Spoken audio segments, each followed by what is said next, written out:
네, 안녕하세요.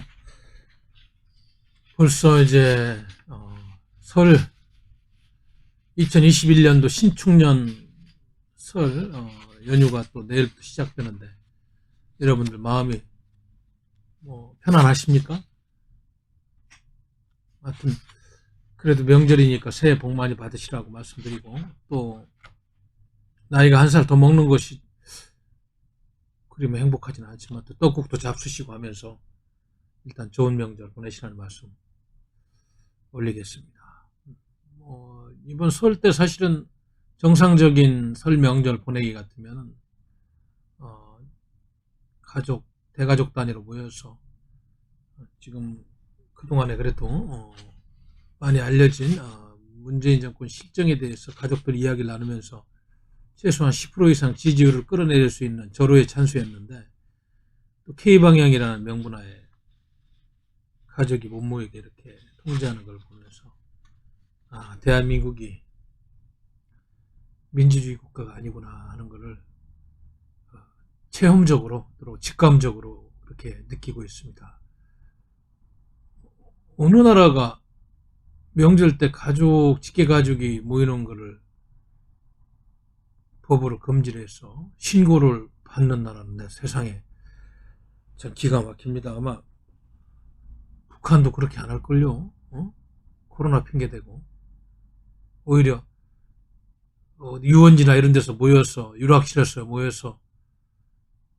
같은 데서 사람들이 북적이는 것보다 고향으로 산으로 이렇게 분산돼서 마스크를 끼면서 철저하게 방역 관리를 하는 것이 전통의 미풍양 살리고, 또 1년에 한두 번 만나는 효도할 수 있는 기회를 살려두고 살벌하게 물질주의로 다 파괴되고 있는 가족윤리를 복원하는 소중한 기회일 텐데, K방역이라는 그런 미명으로 사회주의처럼 이렇게 나라 국민들을 통제하는 모습이 여러분들에게는 어떻게 다가오고 있는지 참 궁금하다는 말씀을 드리겠습니다.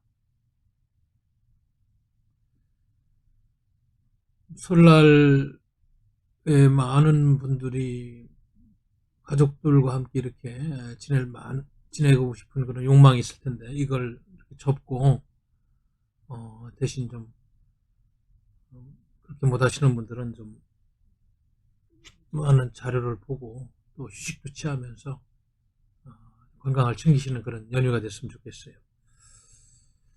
제가 평소에 난을 좋아하다 보니까 동양난을 취미로 키우는 버릇이 있었어요. 그래서 아주 젊은 시절 20대부터 공간만 있고 여건만 되면 난분을 갖다 놓고 난을 키우고 그랬는데, 예, 최근에 이제 겨울인데도 저희 아파트 베란다에 겨울인데도 꽃을 피운 난들이 몇 분이 있습니다. 그래서 그거를 보면서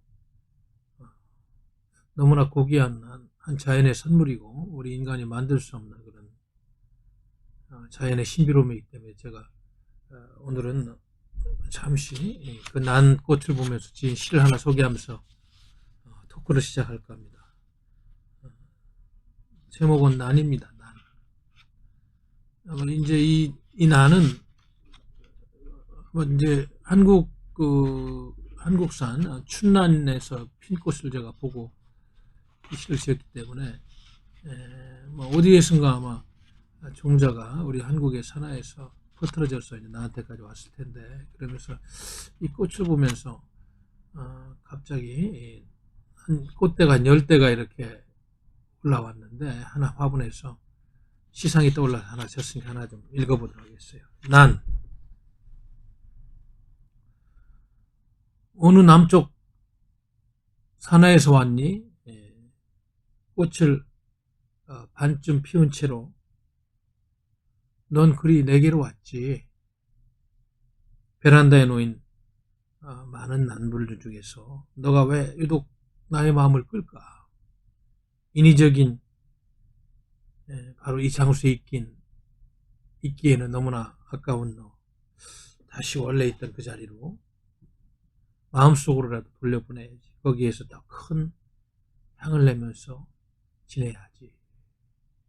저 보기에는 아파트에서 이렇게 힘겹게 아름다운 자태를 이야기하니까 이런 시를 이렇게 썼고, 그래서 이제 2절을 낭독해드리면, 누구를 통해 이렇게 여기까지 왔니? 수많은 인연들 다 제쳐놓고 나에게로 혼연히 이렇게 다가왔지.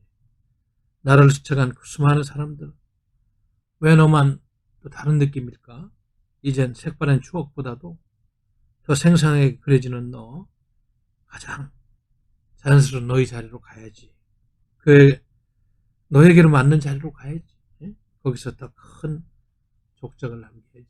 뭐 이런 생각이 들었어요. 그래서 이렇게 한 2소절 나눠보면서 써봤는데, 특별한 의미보다는 자연스럽게 자연의 그런 위치를 깨닫고 자연의 향기를 머금는 그런 삶을 사는 것이 가장 아름다운데, 그러한 삶을 허락하지 않는 사회나 그런 분위기라면은 우리가 이런 걸 잠시 즐기면서도 좀 안타까운 우리 사회의 그 모순점을 생각하면서 우리가 이 시를 한번 생각해 봤으면 하는 마음이었습니다.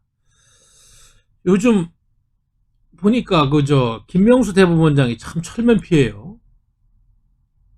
저는 사퇴를 할 줄 알았습니다.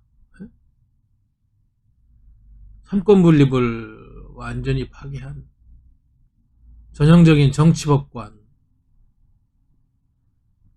대법원장이라는 자리는 여러분도 알다시피 한 국가의 양심과 권위와 도덕성을 상징하는 자리인데, 정치의 똥물에 완전히 오염된 무슨 잡놈 수준으로 전략한 그런 이미지를 가지고 거기서 대한민국 법관들을 지휘하고 많은 죄인들을 법정에 세워놓고 신문하고 하는 이런 역할이 안 되는데, 부끄러워서 당장 내려와야 되는데, 오늘도 거기 앉아가지고 많은 시민단체 사람들이 출근 저지 투쟁하고 그리 내려오라 하는데 왜 그러는 거예요? 전 변협 회장 8명, 법대 교수 2,000명이 거짓말 김명수 사퇴하라. 이런 지금 성명서도 내고 말이죠. 전국 변호사 3만 명 정도 된다고 그래요. 모두 소속된 대한변호사협회 전직에 대한 8명이 성명을 발표했어요. 그리고 법대 교수 2,000명도, 이건 도저히 아니 무슨 교육이 되겠어요? 법대생들한테. 이런 대법원장, 이런 뉴스 나가는 애들이 보고, 야, 대한민국은 거짓말해도 잘 살고 출세하는 나라다, 이렇게 생각할 텐데. 빨리 내려오세요, 김명수 씨. 당신은 그 자리에 있는 게, 당신은 그 권위를 누리고 특혜를 누린다고 생각할지 모르지만, 내가 보기에는 가장 더럽고 가장 오염덩어리는 그런 존재로서 대한민국을 위해서 하루빨리 내려와야지. 당신도 살고 당신 가족도 덜 모욕감을 느끼면서 마지막 할 일을 하는 것이다. 갈수록 자료가 나오잖아요. 대법원장 임명 동의안 처리할 때 김명수 팀, 정치권에 인맥 있는 판사들 동원해서 국회 로비 자료 만들어서 말이죠, 임명 동의안 처리하는 거. 의원들에게 찬성표 받아내라. 조직적으로 움직이는 그런 정황도 있는데 자료를 싹 파괴했다는 지금 기록도 있고. 정치인보다 더한 거 아니에요, 이건.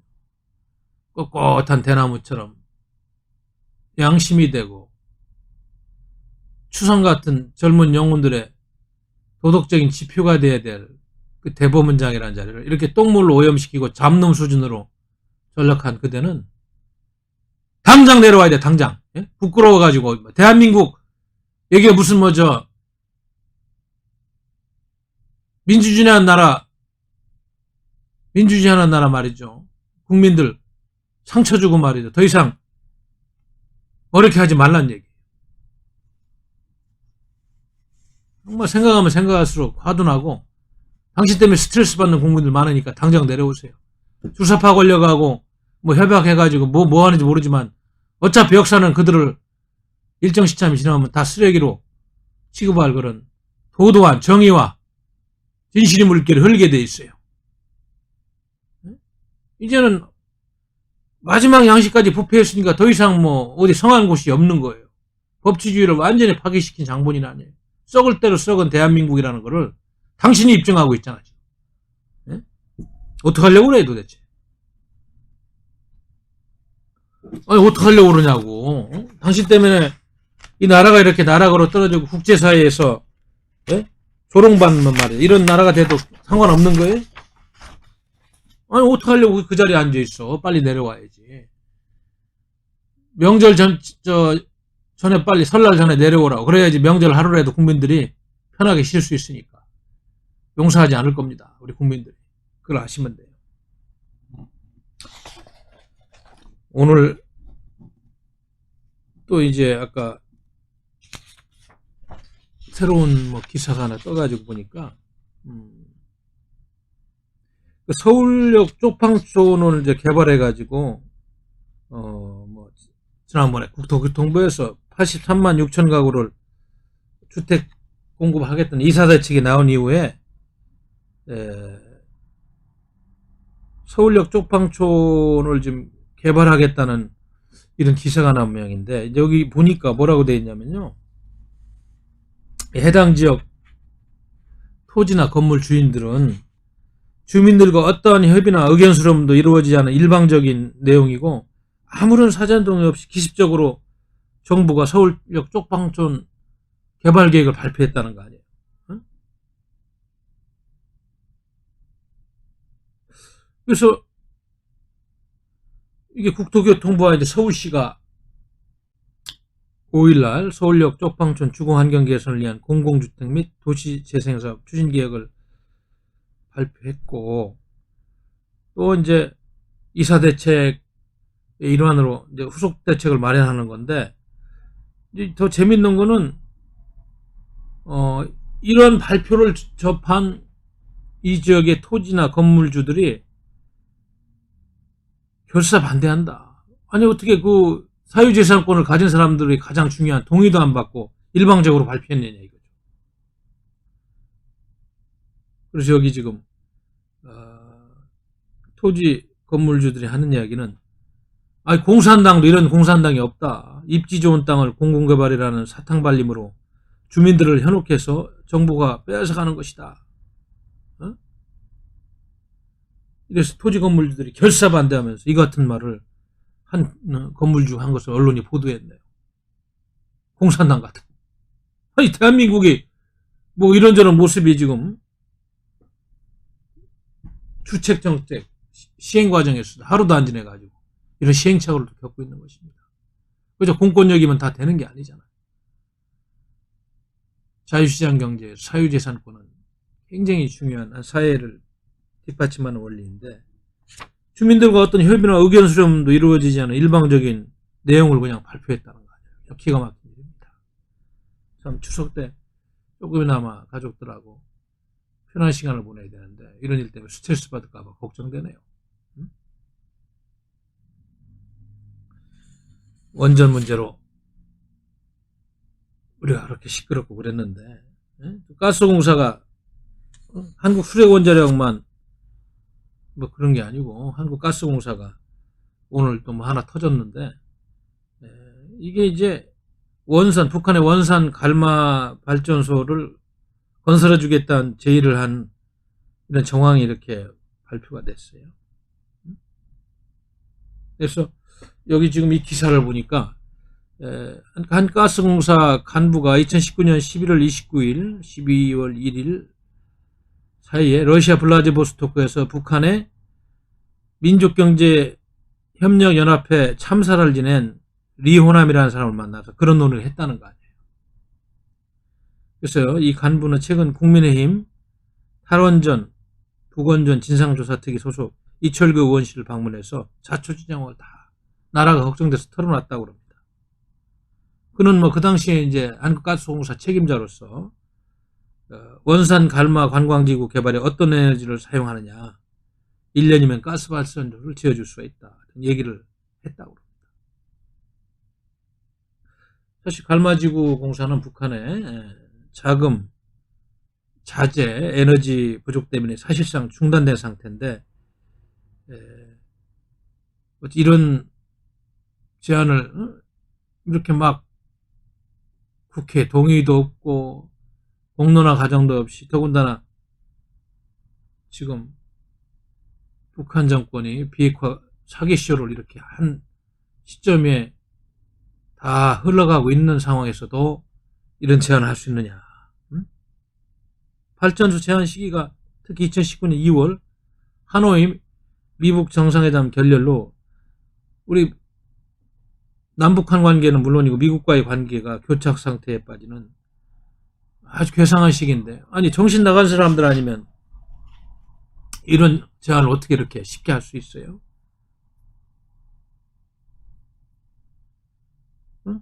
이게 발전소 논의 이후에 통일부는 또 갈마지구 개발 논의를 또 제안을 하고, 사실 이런 산업설비가 제공되는 것은 여러분도 안다시피 유엔과 미국의 북핵 제재 위반 사항입니다. 이렇게 할 수 있는 게 아니에요. 이렇게 국제적인 협약을 무시하고 대한민국이 살아날 수 있는 길이 있나요? 응? 그 당시 가스공사 사장이 아마 최이봉 전 청와대 산업정책비서관인데, 이거 원전 못지않게 국제사회의 제재를 위반하면서까지 이런 제의를 일개 사장 간부가 가서 북한 책임자 만나서 이렇게 하고 있는 이런 분위기, 이런 게 무서운 거 아니겠어요? 얼마나 국민들을 우습게 알고 국민들 세금을 우습게 알면 이렇게 그냥 뭐가 이렇게 체기 잡아서 북한한테 이런 식으로 미국의 눈총을 사면서 우방국들의 견제를 받으면서 이렇게 했는지, 명명백백하게 국정수사를 통해서 이것도 하도 많은 사람들이 나오니까 국정수사할 게 한두 가지 아니에요. 국회의원 300명이 밤새워도 안 되겠어요 지금.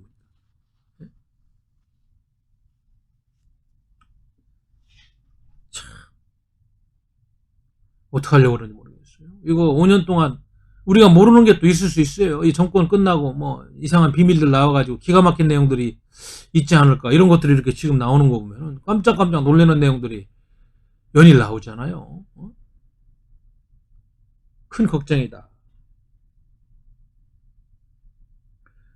그리고 또 한 가지가 뭐냐면은, 아니 박범계 씨가 법무부 장관 되고 추미애 씨가 옛날에 그 검찰 임사가 너무 무리하고 그냥 정권 경호부대 사설 경호대처럼 인사하다 보니까 그건 하지 않을 줄 알았는데, 일요일날 갑자기 7일날 단행된 검사장급 인사를 보니까 이름만 뭐 추미애에서 박범계로 바뀌었지, 이거 뭐 청와대 경호 인사들, 친정권 인사들 계속 중용했다는 그런 지금 평들이 지금 자자한 거 아니겠어요?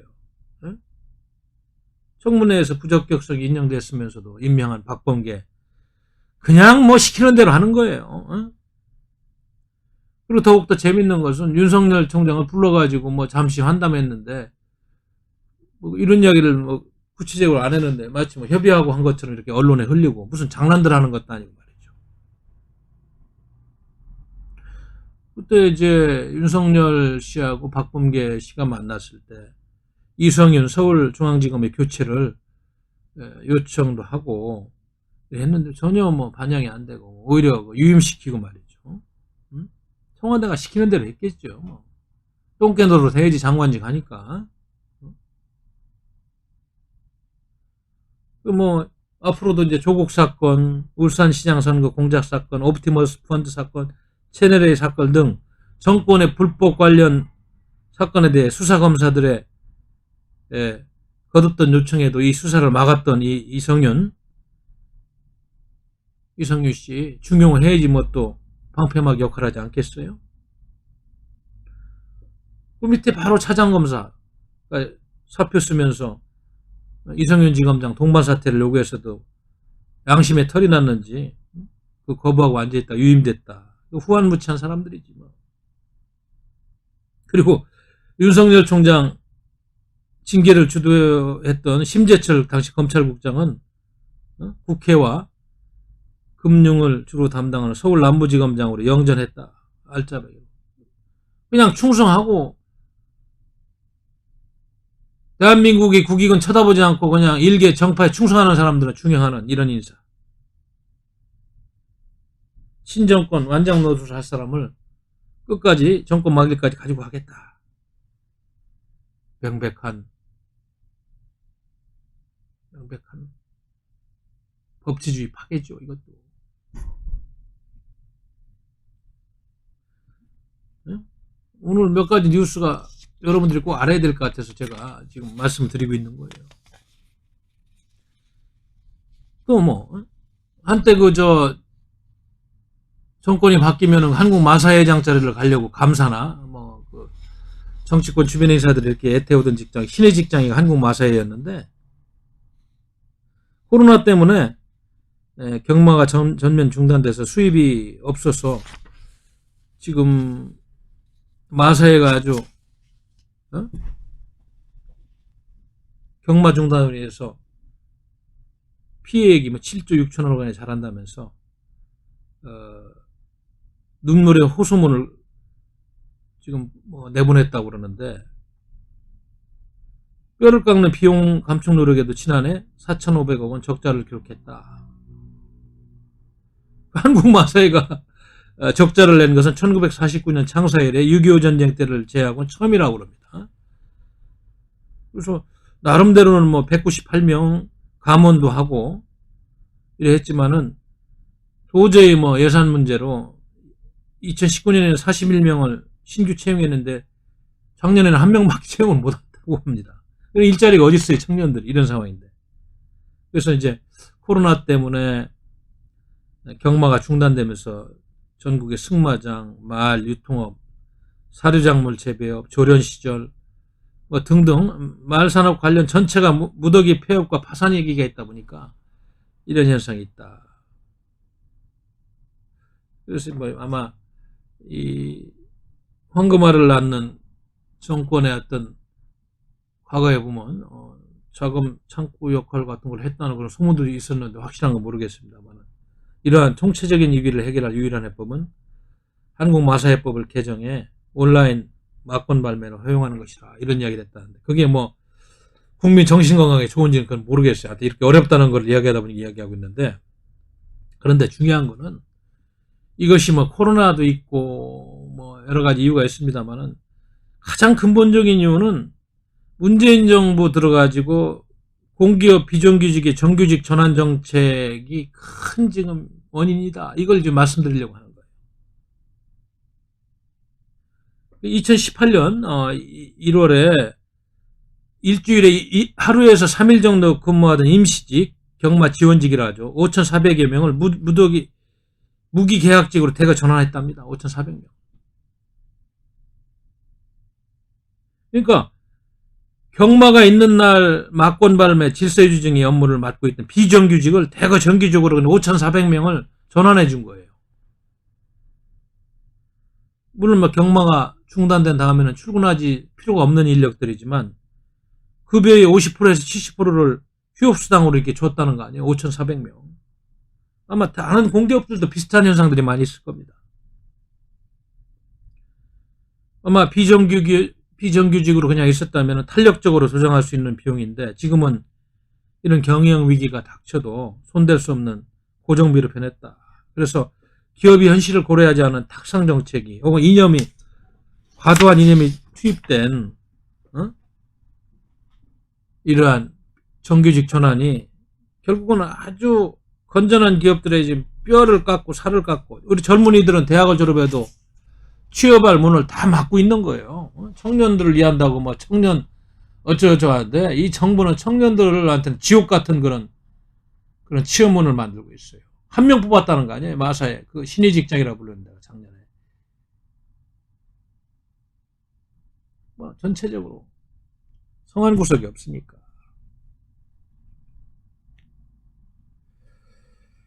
이렇게 해서 이 공기업들 인천공항공사도 그렇고 정규직 전환한다고 하면서 지금 갈등들이 계속되고 있는데, 현실을 보아가면서 꼭 필요하다면 시간차를 두고 서서히 해야 될 일을 무슨 하루아침에 번갯불 콩 구워 먹듯이 구렁이 담 넘어가듯이 그냥 밀어붙이고 호통치다 보니까 이런 부작용이 여기저기 나고 있다.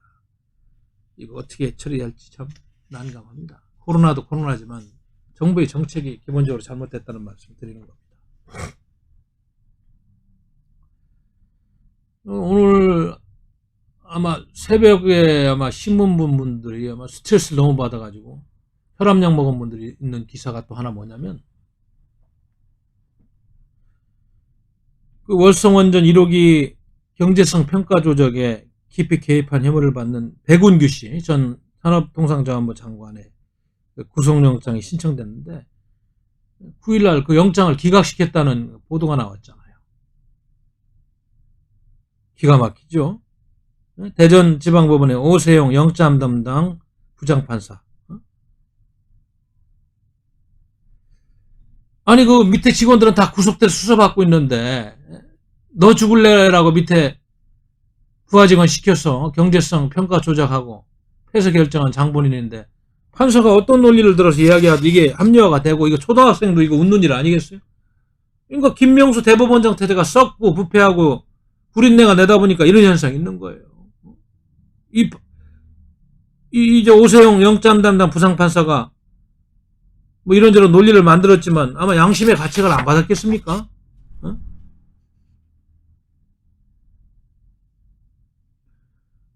아니 밑에 직원들이 지금 구속돼서 조사를 받고 있는데 산업부 장관이 피해갈 그럴 자리가 있나요?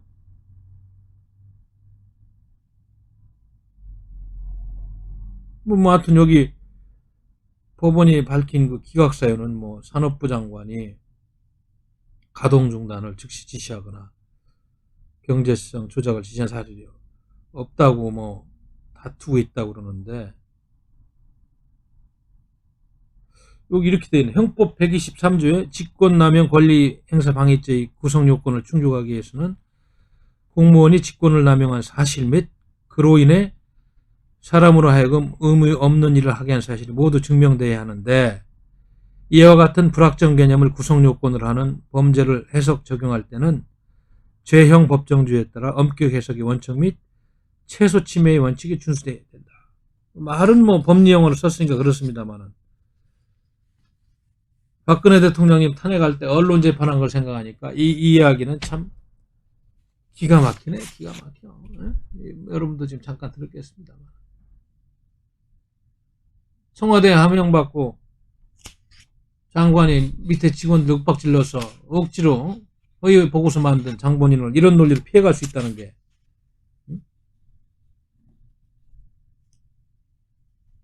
기가 막히지 않나요? 아이고, 저도 이야기 듣고 정말 대한민국 사법부가 썩어도 보통 썩은 게 아니다. 뭐 개인들의 이신을 위해서, 뭐 승진을 위해서 이런 양심이 반하는 뭐 법률 행위들을 할 수는 있어도, 아이고 과연 이 사람들이 대한민국한테 혜택받고 이 나라가 여기까지 오는데 피 흘려서 희생한 사람들 생각하면 이렇게 할 수 있는지 다시 한번 여쭙고 싶습니다. 뭐 또 무슨 황희원? 무슨 옛날에 황희정승이 아니에요. 저 세종대왕 때 청렴결백한 문화체육관광부 장관 후보자가 요즘 뭐 또 장관 할 자격이 있느냐 없느냐 이런 말이 많은데, 본인은 한 달 생활비 60만 원으로 생활했으면서 딸은 한 해 4,200만 원, 200만 원이 드는 외국인 학교에 보낸 그런 이력,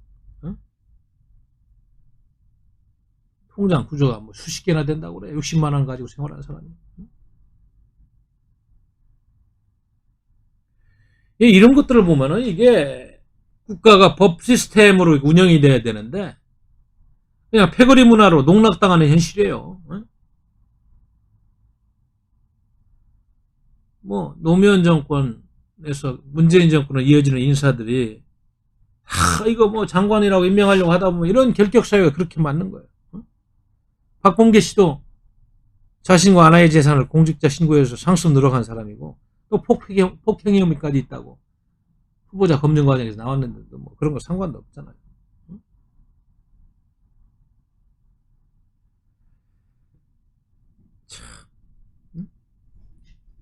제가 이제 이런 말씀 드리는 거는, 공직자의 자격 요건이라는 것이 얼마나 중요한가. 한 부서에 책임 있는 자리에 가서 리더십을 제대로 행사하려면 효율성과 그리고 권위가 있는 국민들에게 봉사하는 그런 부하 통솔 능력을 가지려면 도덕성과 정직성이 굉장히 중요한 거 아니겠어요? 뭐 그냥 공직자의 자격이 있건 없건 능력이 있건 없건 그냥 뭐 같은 패거리라고 그런 완장 하나 차면은 이 정부의 요직을 다 차지하고 특권을 다 누리고 지들끼리 나눠먹고 국민은 쳐다보지도 않는 이런 짓거리들 하고 있다. 나라를 거의 농락하는 수준이다. 이렇게까지 엉터리 인사들 내가 요직에 앉히는 정권도 처음 봤어요. 하기야 다 끝난 나라라는 생각까지 하는 사람들이 많으니까 자꾸 얘기해봤자 입만 아픕니다만 야당의 동의 없이 문재인 정부에서만 임명한 장관급 인사만 28건이라니까. 이렇게까지 와 있습니다. 대한민국에.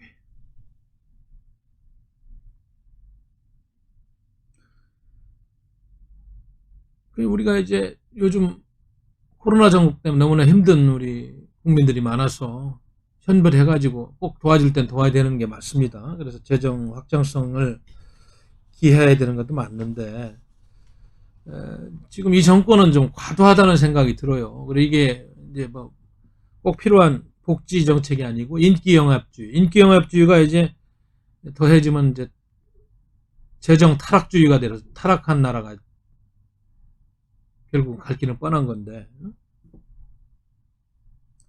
이 지자체들도 앞다퉈가지고 그냥 보편적인 코로나 지원금을 모든 국민에게 주겠다고 좀 나서고 있는. 지금 경기도 이재명 씨도 1인당 10만원씩 경기도민들 준다고 그래서 1조 한 4천억 원 들어간다고 그러고. 서울시도 말이죠. 지금 시장이 없는데도 1조 4,852억 원을 선별기금하는 방침을 이렇게 만들었는데 민주당 시의원들이 다 줘야지 무슨 선별기금이냐 그래서 아직 다시 구상을 하고 있다. 이런 뉴스가 있고. 서울시는 이거 조심해야 됩니다. 이거 시장 선거 하는데 이런 거 하면은 이거 보궐선거 간접 지원이 돼서 선거법 위반이 안 되는지 모르겠어요. 그러니까 전국에 있는 226개 기초자치단체 기초자치단체 중에서 지금 25곳이 돈이 어디 있는지 보편적인 돈을 좀 국민들한테 시민들한테 나눠줘야겠다고 이렇게 하고 있다고 그러는데 글쎄요 근데 지금 중요한 거는 전국 광역시도에서 이제 재정 자립도가 조금 높은 경기도는 한 59%, 울산 광역시는 52% 정도로 이렇게 산업체들이 많은 데는 좀 높은 데가 있는데, 예를 들면 전라남도 같은 경우는 그 재정 자립도가 지금 10% 미만 아니에요. 전국에서 가장 낮은 지역인데, 근데 이런 전라남도 지역에 22개 기초지자체 군청, 시청이 있는 그런 곳을 얘기하는 곳인데, 이곳에서 22개 중에서 12곳이 1인당 10만원, 25만원의 재난지원금을 다 주겠다고 했다는데, 아니 재정 자립도가 10% 미만인데 어디서 돈이 나와서 그런지 모르겠어. 자기들 땅 팔아주는 것도 아니고.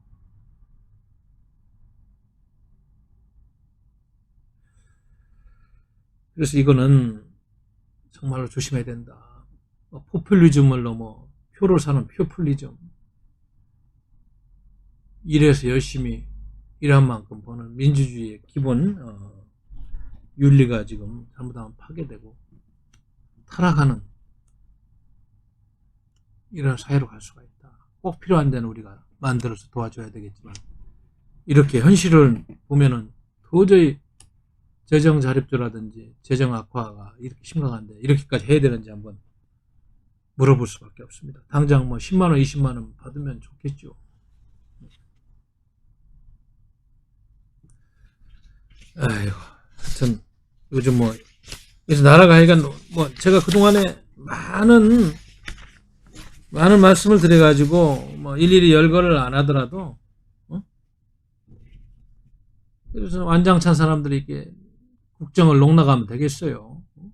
자기들 국가가 자신들의 사유물이 아니잖아요. 5,500만 국민들이 주인이죠. 세금 내서 조금 좀 우리 대신에 전문성을 가지고 나라 좀 한 5년 자설해달라고 잠시 맡겨놨더니 주인 행세하니까 기가 막힌 거죠. 이조시대 때 왕 쫓아내려고 하는 거하고 뭐가 달라요? 깨어있는 국민들이 돼야 됩니다.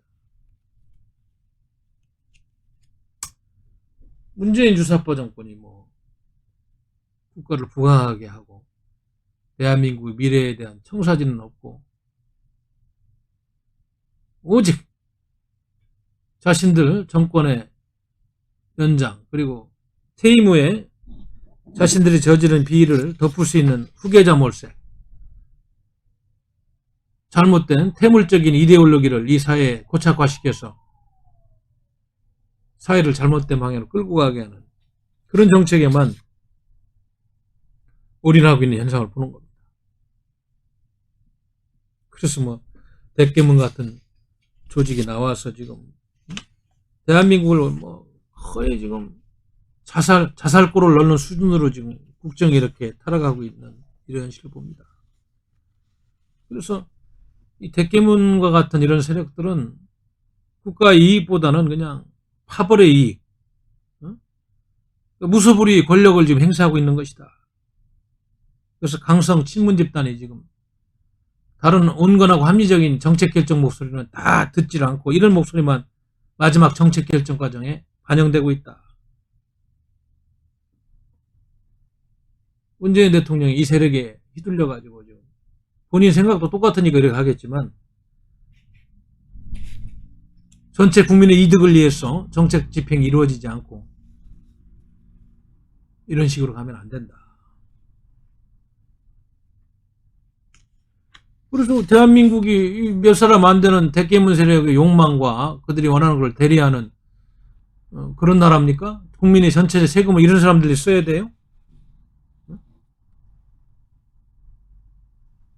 그러니까 좌파 독재라는 말이 4년 전부터 외국 학자들에 의해서 나오고 이제는 그 선을 넘어가지고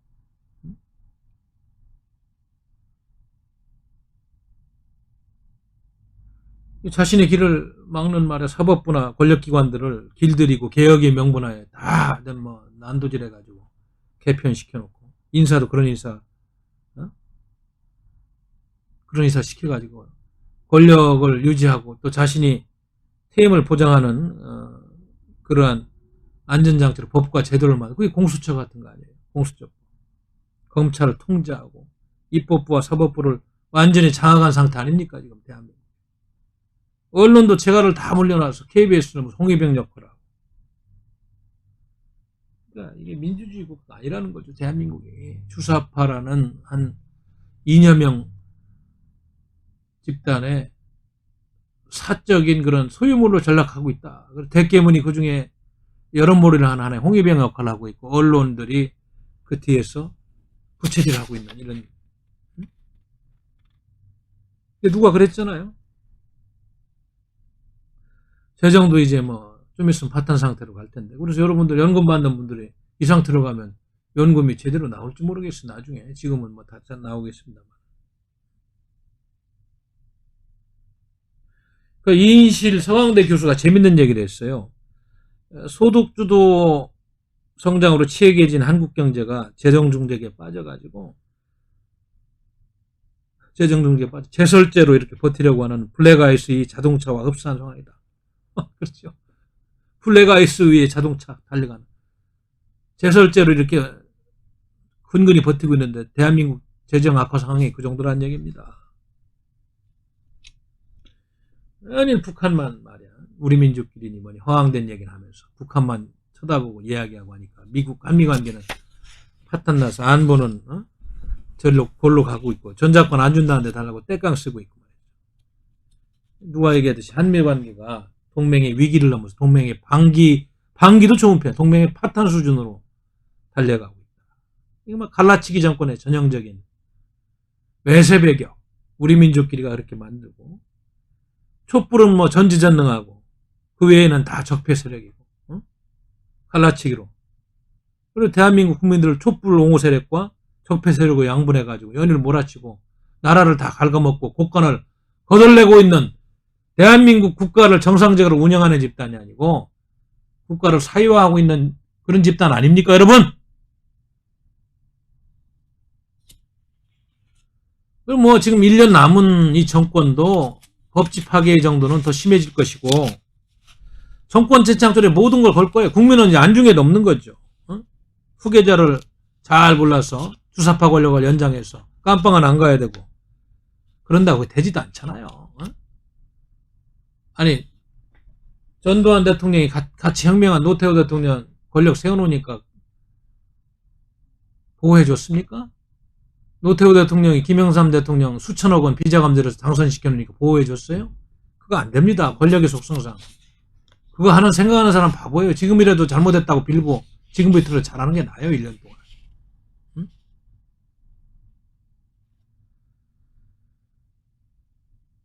누가 과연 나를 배반하지 않고 내 퇴임 후에 권력을 보장하고 우리 안위를 보장할 것인가? 이거 생각에는 이제 1년 동안은 없을 거예요. 나머지는 뭐 국민들이 죽절 살든 뭐 비슷한 사람들 엉터리 인사를 해놨으니까 뭐 잘 될 리가 있겠어요?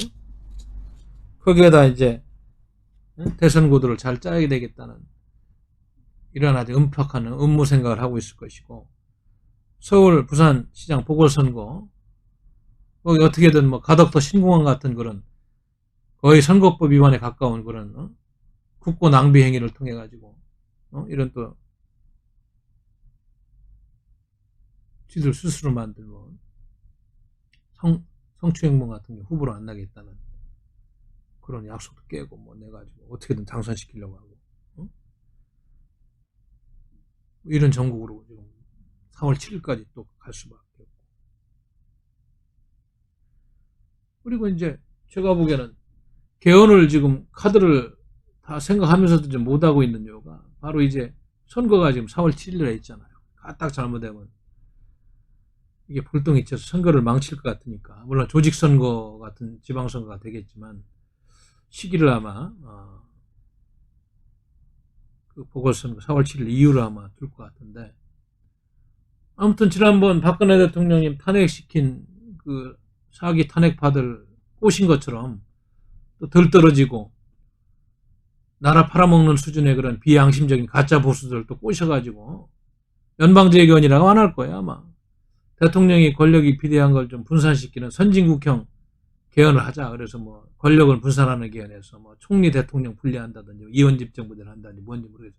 그래서 뭐 그 알량한 보수도 아닌 가짜 보수들을 몇 개월이라도 총리라도 시키고 허울 좋은 대통령이라도 시키는 이런 또 개헌 정국을 끌고 갈 텐데, 결국 겉모습은 그렇지만 속모습은 북한하고 잘 지내서 외세 배격에서 아무튼 주한미군 기타 대한민국이 지금 남북 간에 잘 지내려고 하는데 방해가 되는 모든 세력들을 제거하고 틀을 짜는 그런 내용을 담는 개헌으로 갈 것이다. 아마 오묘하게 그렇게 만들 것이다. 국민들이 눈치 못 채게. 겉은 뭐 그런 식으로 내가 얘기한 식으로 나눠먹기 식으로 갈 거지만, 뭐 이런 저런 것들이 지금 신축년에 재보궐선거 이후에 지금 다 저는 눈에 보이는 그런 상황들입니다. 또 대통령 선거가 1년밖에 안 남았으니까 또 저 북한의 적자자 김정은이 또 불러들여서 깜짝 쇼 해가지고 또 대통령 선거도 치르고, 그런 거 하려면 미국이 걸리적거리니까 또 장난들 할 거 아니겠어요? 자, 그래서 막 공수처도 또 출범시키면은 정권 재창출에 방해되는 인물들 다 제거해야 되고, 아마 7월부터 11월은 이제 대선 구도로 또 빨려 들어가서 11월 이후에는 본격적인 게임을 하고, 그래서 이 주사파 정권은 이제는 어떻게 하면 살아남느냐, 역사의 철퇴를 피해가는 방법이 뭐냐, 이런 기만 전술과 음모론을 가지고 대한민국을 운영할 수밖에 없어요. 권력이라는 게 그렇잖아요. 한번 잡으면 깜빵 가는 거 알면서도 무리수를 두고 그렇게 실수들 하는 겁니다.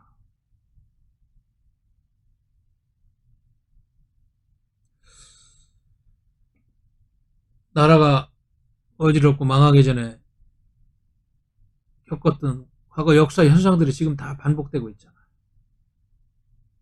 체념, 포기, 스트레스, 분노, 희망의 상실, 절망의 시대. 그리고 권력은 특정 세력의 포로가 돼서 부패와 농단을 일삼고, 국민들은 자영업자들이 가장 심하겠습니다. 봉급받는 사람들은 좀 낫습니다. 곡소리 나는 세상에서 희망을 볼 수 없는 그런 신축년을 좀 보낼 것 같아서 너무 좀 마음이 무겁습니다.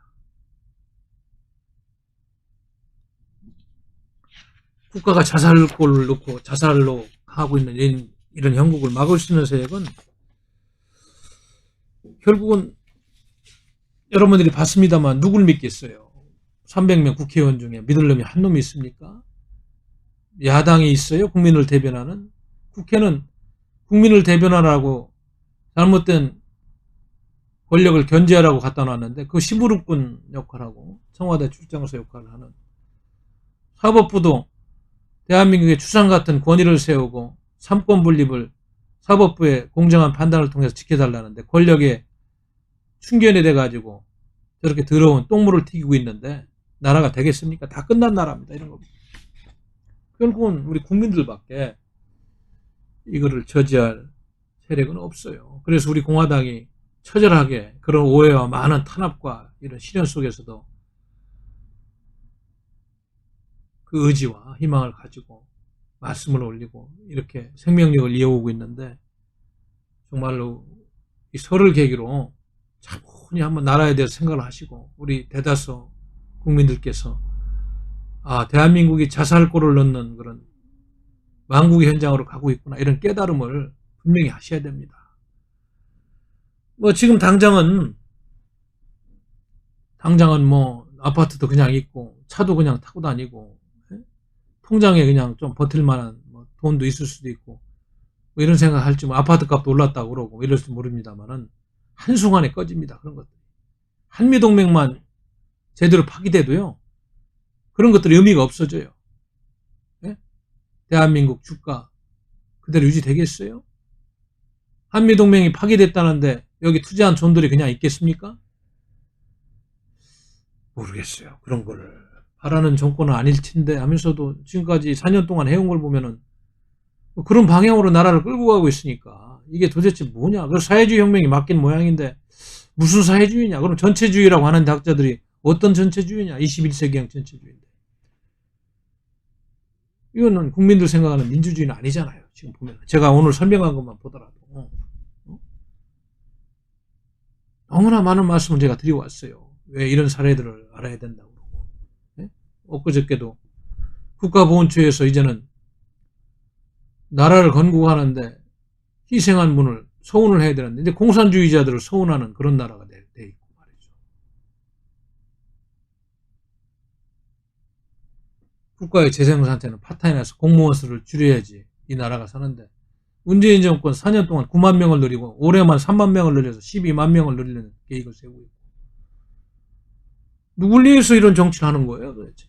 대선 공약이 잘못됐으면 바꾸면 되는데 표 얻을 때만 좀 거짓말 다 하고 하니까 연일 안보대로 수렁에 빠져가지고 미국에서 이런 일이 안 된다고 그래도 그냥 밀어붙여서 임명하고 아주 이야기도 하기 싫습니다. 어떡하려고 그러는 거예요 정말. 오늘 제가 이 방송 오기 전에 미국의 어틀랜틱 카운슬 대서양 연구소에서는 굉장히 중요한 보고서를 냈더라고요.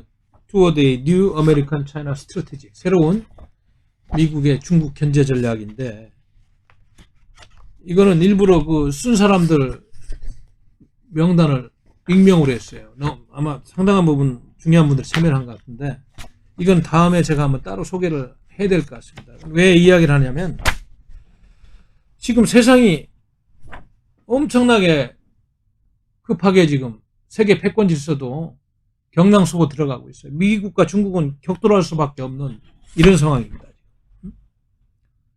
여기서도 지금 자세한 내용은 다음에 따로 제가 소개를 하기로 하고, 한두 가지만 말씀을 드리면은, 중국의 시진핑 주석이 이제 철권 통치를 하고 황제처럼 등극하면서 대국 굴기 정책을 본격화하면서 1대1로를 통해서 미국의 패권을 조정해서 중국식 사회주의가 전 세계에 질서를 끌고 가는 그런 야욕을 노골적으로 들고 일어나니까 트럼프가 칼을 제대로 뺐죠. 뭐 낙선했습니다만.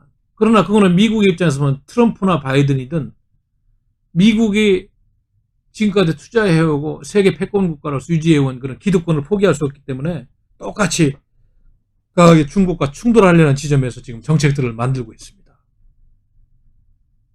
공격적인 중국의 패권주의에 대해서 한층 부딪힐 수밖에 없어요. 그래서 미국은 중국과의 일전을, 미국의 패권적인 질서를 유지하는 일전을 지키려는 아주 다급한 상황에서 중국의 스파이들을 색출하고 공작원을 퇴출하고, 알다시피 인도 태평양 전역을 만들고 쿼드를 만들고 동맹국들과의 그런 연합체를 만들고 유럽 국가들과 새로운 나토 구상도 하고, 이런 엄청나게 내기를 하고, 미국이 갖고 온 국제 질서를, 자유민주적인 시장경제 질서를, 달러 중심의 국제 통상체제를, 재정운영체제를 끌고 가려고 하는데 중국이 도전하고 있다는 이런 사실을 용납할 수 없다. 그래서 미국은 연일 동맹국들한테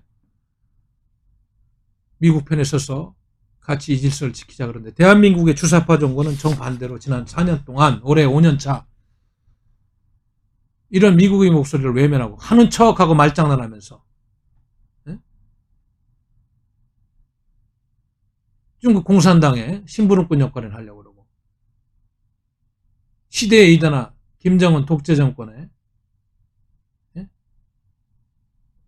돈줄이나 되려고 말이죠. 돈은 직접 안 줬는지 모릅니다만 이런저런 지원책을 마련하고, 원전 지어준다, 무슨 뭐 가스발전소 지어준다, 이런 계획도 다 털어놨습니다. 되지도 않는 정책을 가지고 계속 동맹국들하고 말이죠, 마찰을 일으키고, 그런 들떨어진 인사들 데려다가 자꾸 망언들이나 하고 말이죠. 그러니까 이 대한민국 이익이 자꾸 없어져요. 지금 우리가 누리고 있는 경제적인 부, 그리고 안보의 공고성, 이런 거는 동맹체제에서부터 온 건데, 한미일 협력 체제가 없었으면 가능하지도 않고 하루아침에 무너지는데, 중국 공산당이 이거를 대체할 만한 대체제가 안 되잖아요. 이념적으로도 안 되고 보편적인 민주 이념도 안 되는 중국 공산당 이념 가지고 대한민국이 누리고 있는 그 자유와 풍요로움을 보장이 안 되는 거 여러분 알잖아요. 그런데 이거 잘못된 이념 세력이 이렇게 거꾸로 가고 있으니까 이것이 대한민국이 망하고 있는 거고, 이러한 균열이 조금만 더 가면 이제 끝장날 것이다. 그래서 지금 제가 방송을 통해서 그동안의 잘못된 사례들, 얘들을 다 들어드리고 국제 문제는 국제 문제대로 분석을 하면서 이렇게 말씀드렸잖아요. 오늘도 보니까 뭐 이인영이라는 사람, 이거 주사파의 대표적인 그 뭐 장관 중에 한 사람인데, 아니 탈북민 교육기관이 하나원 방문을 숨기고 탈북민도 안 만나면서 북한의 눈치나 보는 이런 세력들이 대한민국 헌법을 지키고 대한민국 자유민주주의 이념을 지키는 그런 정권이라고 보십니까? 통일부 장관의 가장 중요한 업무가 뭐예요? 탈북, 북한의 인권 업무인데 적극적으로 나서지 않고 시시하고 말이죠. 북한 인권법 폐지나 시켜달라고 노비하고, 그리고 본인의 업무 영역도 아닌데, 국방부도 뭐 지난번에 말씀드렸습니다만 그게 국방부입니까? 뭐 종북부지. 한미연합훈련 이런 거 안 했으면 좋겠다고 이런 소리 나오고, 이게 도대체 완전히 붕괴됐어요. 국기도 붕괴되고, 이제는 마지막 남은 거는 우리 국민들의 양심과 그리고 이 나라에 대한 마지막 애국심입니다. 그것이 가족을 지키는 것이고 이 나라를 지키는 거예요. 우리 존경하는 당원 동지 여러분, 이제 뭐 하도 많은 사례가 있어가지고 제가 이렇게 이야기 안 해도 이제 웬만한 국민들도 관심을 가지면 큰일 났다는 걸 알 겁니다. 올 설은 좀 위기의식들을 좀 더 느끼셔야 돼요. 무슨 탈원전이라고 하면서 멀쩡한 경쟁력 있는 그런 엄청난 말이죠. 부가가치 산업을 수십조 원을 하루아침에 포기하려고 하지 않나. 북한에 그걸 갖다 주겠다고 하지 않나. 대한민국 안보의 핵심인 한미연합사를 해체해서 전작하는 거 하지 않아서 한미연합훈련을 축소하면서 거짓 평화시를 남북 간에 무슨 뭐 선언이니 뭐냐 하면서 이런 장난들을 하고 있지 않나. 한미동맹 파탄 내려는 전주국을 스스로 지금 떼고 뭐 대북전단 금지법 만들어서 헌법을 정신을 파괴하면서 말이야. 북한에 아부를 하지 않나. 공수처 만들어가지고 검찰청법에도 없는 헌법에 위배되는 권력 하수인 역할하는 경호대를 만들어 놓지 않나. 예? 멀쩡한 보를 해체한다고 또 예산을 뭐 수천억 들인다고 하지 않나 말이죠. 중대재해법 같은 거 만들어서 기업 못하겠다고 일절이 그렇지 않아도 안 만들어지는데 노조 편만 들어주니까 대한민국 경제가 되겠어요? 우리 최근에는 무슨 또 표가 된다니까. 코로나 이익 공유제 뭐. 심지어는 1가구 1주택법. 이거 사유재산제 하는 나라 맞습니까? 전부 반시장적인 그런 움직임들이고. 도와줘야 됩니다. 어려운 국민들. 재정이 허락한 범위에 서 선별적으로 잘 도와줘야 돼. 그러나 이건 아니죠. 지금 하는 거는. 국민 세금 퍼붓 게 아니에요. 국가 재정 파탄 나는 길로 가는 거 아닙니까? 응? 무슨 절차와 법을 무시한 가덕도 신공항? 기가 막히죠. 그게 무슨 김해 공항을 확장하면 가장 좋은 안이 전 세계적인 평가기관에서 다 조사도 되고 했는데 확실하게 그 결정된 걸 뒤집어 가지고 바다 매립 비용으로 수조 원을 추가로 쓰면서 되지도 않는 표 때문에 주사파 정권은 그렇다 쳐요. 포퓰리즘 정권이니까. 국민의힘이라는 야당 놈들은 뭐예요 도대체? 표를 못 받더라도 제대로 얘기하고 싸워야 될 거 아니야. 그러니까 야당이 없다는 거예요. 부산 시민들 일부는 거기 가면 도움이 된다고요? 그렇지 않습니다. 나라가 다 망하는데 뭐가 도움이 되겠어요. 우리 존경하고 사랑하는 국민 여러분, 정말로 우리가 좀 정신을 차려야 됩니다. 이런 위정자들 믿고 이런 정치인들 믿고 더 이상 이 나라 맡길 수 없어요. 이 지금 법관들이니 뭐니 가장 많은 혜택을 보고 큰 권력을 누리고 있는 자들이 하고 있는 행태를 보세요. 지금 이게 정상적인 나라입니까? 밑에 중간급 간부한테 너 죽을래라 이 새끼 하면서 경제성 평가 조작에서 원전 폐쇄한 놈을 판사라는 사람이 말이죠. 영장 담당 판사가 구속 사유가 없다고 말이에요. 구속영장을 기각하는 이런 법원이 이게 국민 정서에 맞는 지금 사법 행위들 하고 있는 거예요. 어디 투스타급도 안 되는 사람 주사파 대법원장으로 임명하니까 참모총장으로 영정하니까 똥오줌 못 가리고 정치인들 주구가 돼가지고 대한민국 마지막 사법 양심에 부린 대법원을 다 초토화시키고 있는 이런 나라. 여러분 이거 안 됩니다. 정말로 안 돼요.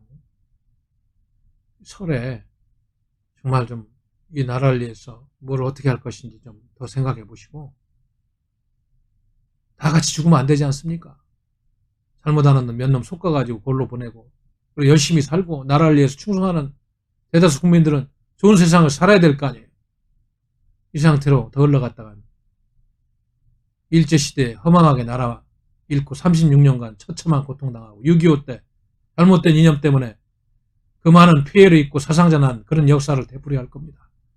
제가 이런 이야기를 감히 드리는 거는 이제 썩을 대로 썩고 골문 대로 골문 대한민국의 법치주의 국가를 자살골로 넣고 있기 때문에 이런 말씀 드리는 겁니다. 아무튼 우리 해외동포 여러분, 애국 시민 여러분, 그리고 당원동 여러분, 좋은 명절 보내시되 이렇게 위중하다는 사실을 알고 제한된 범위 내에서라도 가족들 만나고 사람들 만나면 나라 걱정을 하셔야 될 것 같습니다. 감사합니다.